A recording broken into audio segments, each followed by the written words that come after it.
I don't even know what to say at this point.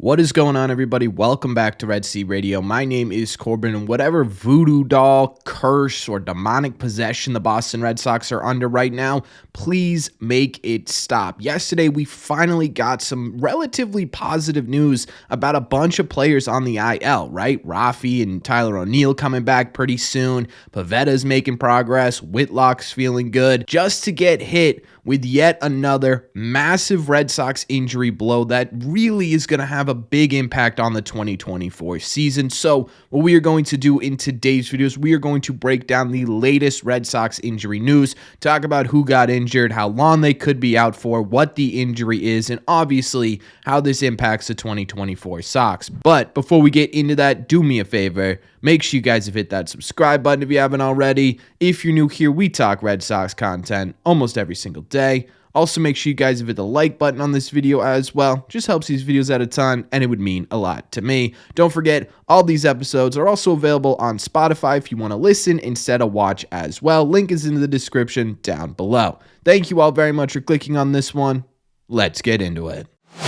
Okay, so for those of you who missed yesterday's game or just missed the news about Triston Casas, he was taken out pretty early in the game yesterday. After his first at-bat, he was taken out, and later it was revealed that he was dealing with left rib pain. As you can see in this video, this is his last swing of the day. It was on a 3-1 pitch, and you could see him sort of grab at his left rib. You could see him sort of wince in pain. It simply did not look very good, and after the game, we didn't get much reassurance from Alex Cora, who was, I would say, about as pessimistic about an injury as he has been this entire year, maybe outside of Trevor Story. His exact quote after the game was, "No, he's not doing okay. They're checking in on him now. We will know more over the course of the night." And after that, it was pretty quiet. We didn't really have any information as to what the next steps was with this Triston Casas injury. Well, the Red Sox announced that they are putting Triston Casas on the 10-day IL with what they are calling a left rib strain. Basically, this is an injury, a pull, or a tear within the muscles in between your rib cage. Not a fun injury to work back from. It could be pretty painful. Now, the 10-day IL could mean two different things. The first thing it could mean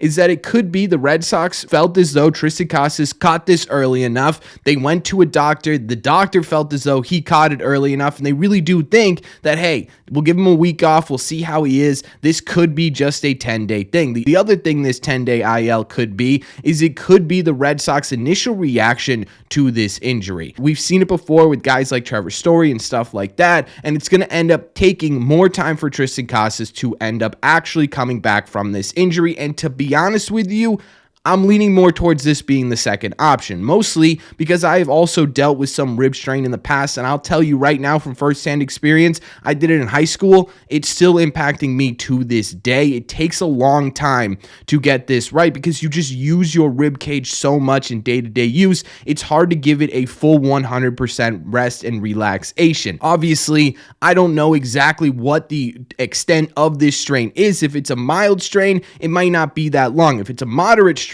right now the timeline's between 3 and 7 weeks. That's a month to a couple of months without Triston Casas. There is a bit of a silver lining here, though. One, we don't really know what the severity of this strain is, right? It could possibly be that, hey, we caught it early enough and it's a very mild strain and we're just going to be precautionary about this and he's only going to miss a couple of days. But two, it isn't anything unbelievably major, right? It could end up being significant, but it's not a stress fracture of the rib, which would essentially keep him out for the rest of the year. It's nothing to do with his organs. He's still okay in there, and that's a really good sign. So there is some silver lining here a little bit, but man, this is, it's brutal. It's absolutely brutal that you are losing Triston Casas right now. Again, a 10-day IL to me doesn't really mean a whole lot in my opinion. I still think it's going to take a pretty significant amount of time for him to come back. My estimate right now, and this is just purely based off of my experience and what I saw with some research that I did, I would guess you're probably looking at about a month until he starts rehabbing, doing rehab assignments, and getting back to this team. And obviously, this is a big blow to the Boston Red Sox. In terms of the immediate impact this is going to have, this might just be the biggest impact blow the Red Sox have taken this season. Trevor Story was absolutely massive. Rafael Devers, Tyler O'Neill going down were big, but Triston Casas, right now, that's losing your very best hitter. So far this season, Triston Casas is hitting .244 with a .344 on base percentage and a .513 slug, which is good for a 141 OPS plus. 41% better than the average hitter in the sport right now. He had 6 home runs already in 22 games and was on pace for 45 home runs this year. He was the anchor of this lineup. With Devers and O'Neill sidelined, possibly coming back for the Guardians series, he was the bat that you were relying on to produce. Any missed time sucks without Triston Casas in there, but this is absolutely brutal because we just don't know how long it's going to take for him to get back onto the field. The problem with this injury is that this hole is just a gigantic mystery, right? At least with other players on this team, you have some idea as to when they are coming back. Right now with Triston, it could be 10 days, it could be 20 days, it could be 60 days. You just have absolutely no idea how long he's going to be out. And to me, that's an absolutely massive blow because you look at who is on the Red Sox IL right now. It starts with Lucas Giolito, who's out for the season. Then you have Trevor Story, who's also out for the season. Tyler O'Neill's on the 7-day IL. Again, he could come back Tuesday. Rafael Devers is day-to-day. Again, he could come back Tuesday. Garrett Whitlock's on the 15-day IL. Earliest he can come back is May 2nd. Nick Pavetta's on the 15-day IL. He was eligible to come back today. He's definitely not. Looks like he's targeting sometime in mid-May. Vaughn Grissom, we have not seen yet. He's still rehabbing. Again, you're probably looking at early May for Grissom. And now you add Triston Casas, who's starting on the 10-day IL. That is an absolutely ridiculous list of players to have lost in your first month of playing baseball. You take a look at this list, that is your 4 best hitters. It's not like you lost, I don't know, 8 or 9 hitter that you can make up the difference of. That is literally your 4 best hitters all on the IL with different injuries. You've got the one starter that you acquired this offseason. You've got the guy who you thought was going to be your second baseman going forward, who you don't really know what you're going to get from. It is quite literally the worst case scenario for this Red Sox IL. When you look at it, you're 22 games into the season, and this is what your IL looks like. That is a massive, massive problem, and I don't really know if the Red Sox can fix that, right? It's just simply a part of the game. Is it bad luck? Is it something to do with the strength and conditioning coaches on this team? I have no idea, but it feels insurmountable right now. The question is Triston Casas sort of the big straw here that's going to crush the camel's back, right? It's not so much a straw as it is like a full-on brick, and we'll see. The big thing here with Triston going down and the timing of this is that you're starting to get Devers and O'Neill back. Alex Cora feels confident that both of those players are going to be playing this next game. So realistically, you're probably only going one game with your worst possible lineup on the field, and then you start to get back the O'Neills, the Devers, the Grissoms are starting to come back. So I don't really know if this is truly going to be the straw that broke the camel's back. It definitely has the potential to be because of what Triston Casas was in this lineup, but I think really healthy Devers, getting O'Neill back and producing the way he was producing before, if he can get back to that or even some semblance of that, will really help in replacing that production. Another guy that's really going to have to step up in the absence of Triston Casas is Wilyer Abreu. Now, Wilyer started this year really, really slow. I mean, painfully slow, right? It was hard to watch him on the field, but recently he's really starting to put his season together. He's currently hitting at a .244 average with a .370 on base percentage pace and a .400 slug,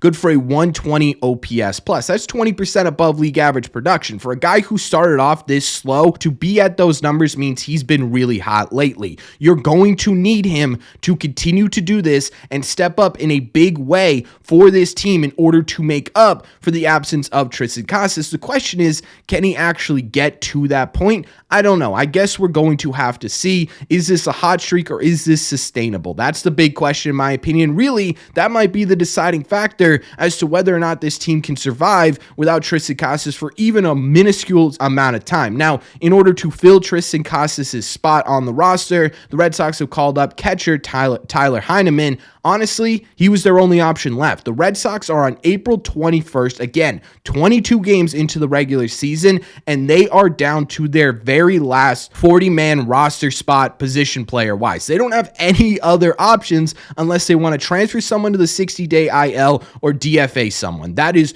quite literally where the Red Sox are at. Their backs are up against the wall as far as they will possibly go. They are on the edge of the cliff. Whatever metaphor you want to use, they are in the worst spot possible in terms of their roster construction you could possibly be going into the end of April. And a lot of this has to do with the fact that the Red Sox just simply did not build up enough talented depth within their 40-man roster to be able to supplement these losses. But the other part of this too is just, this is flat out ridiculous. This is flat out unheard of. This is an unprecedented amount of injuries for any team, especially the Boston Red Sox, who had a slim margin for success already to sustain. What I think is an absolute miracle is that the Red Sox are still playing pretty decent baseball. I know there have been a lot of issues on the field and in the batter's box this year, but they're still 2 games above 500 and they're still fighting within this division. It's a miracle that they are doing both of those things with all of these injuries, but I simply do not know how much more this team can take.